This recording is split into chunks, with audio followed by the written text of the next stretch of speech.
सोलापूर शहर पोलीस आयुक्तालयाकडून 1,65,00,000 रुपयाचा मुद्देमाल फिर्यादींना परत. पोलीस आयुक्तालय सोलापूर शहर हद्दीतील विविध पोलीस ठाण्यात सन 2024 व सन 2025 मध्ये दाखल असलेल्या घरफोडी चोरीच्या घटनेमध्ये फिर्यादी यांच्या चोरीस गेलेले सोन्या चांदीचे दागिने त्यांना परत करण्याचा कार्यक्रम दिनांक 11/4/2025 रोजी पोलीस आयुक्तालय सोलापूर शहर येथे कॉन्फरन्स हॉलमध्ये आयोजित करण्यात आले होते.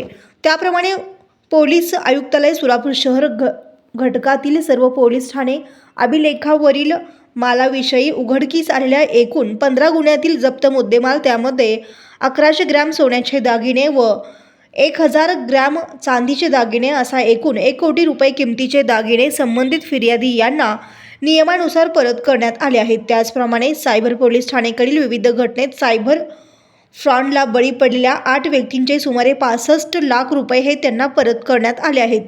अशा प्रकारे एकूण 23 व्यक्तींचे सुमारे 1,65,00,000 रुपये किमतीचा ऐवज माननीय एम. राजकुमार पोलीस आयुक्त सोलापूर शहर यांनी परत केला आहे. सदर मुद्देमाल परत करण्याच्या कार्यक्रमास माननीय श्री एम. राजकुमार पोलीस आयुक्त सोलापूर शहर, श्री अजित बोराडे पोलीस उपआयुक्त मुख्यालय, श्री विजय कबाडे पोलीस उपआयुक्त परिमंडळ व तसेच संबंधित विभागाचे सहाय्यक पोलीस आयुक्त, वरिष्ठ पोलीस निरीक्षक, गुन्हे शाखा व सर्व पोलीस ठाण्याचे प्रभारी अधिकारी व मुद्देमाल कारकून उपस्थित होते.